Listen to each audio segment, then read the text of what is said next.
டே 3 நம்ம கருவாச்சி கோழி எங்கேன்னு காணுன்னு தொலைட்டு தான் போயிட்டே இருந்தோம்.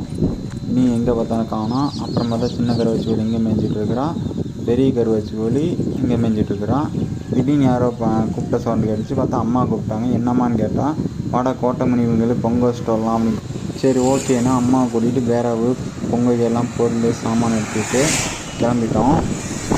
வண்டியெலாம் போயிட்டேன்னா அம்மா மேலே வந்துட்டாங்க. இதுமாதிரி கோயிலுக்கு வந்துட்டோம். வந்து பார்த்தா கோயிலில் பயங்கர டிஜே சாங் போட்டுட்டு எல்லாம் பயங்கர கடைங்க, நிறைய கூட்டம் பயங்கரமாக இருந்துச்சு.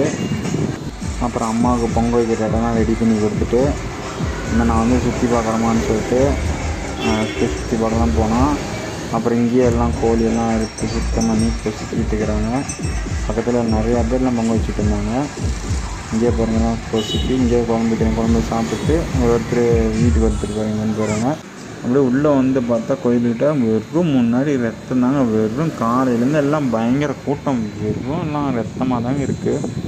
அதுமாரி இப்படி ஓரமாக உள்ளே வந்து பார்த்தா பூக்கடைங்க எல்லாம் அங்கங்கே கோழி இருக்கிறது, வெறும் கூட்டம், ஃபுல் கூட்டங்க. சாமி இன்னைக்கெலாம் பயங்கர கூட்டம்.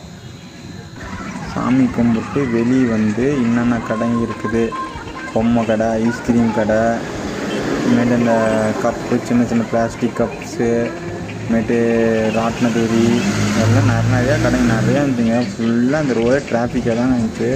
பயங்கர கூட்டமாக நிறையா எல்லாம் ஃபுல்லுமே ஒரு என்ஜாய்மெண்ட்டாக தான் ஜாலியாக இருந்துச்சுங்க ஃபுல்லாக. அப்புறமேட்டு திரும்பி போனால் அதுக்குள்ளே அம்மா பொங்கல் வச்சுட்டாங்க. ரொம்ப ஆச்சரியமாக இருக்குது. போயிட்டு வரத்துக்குள்ளே பொங்கல் வச்சுட்டு இறக்கி வச்சுட்டு எல்லாம் ரெடி பண்ணி வச்சுட்டாங்க.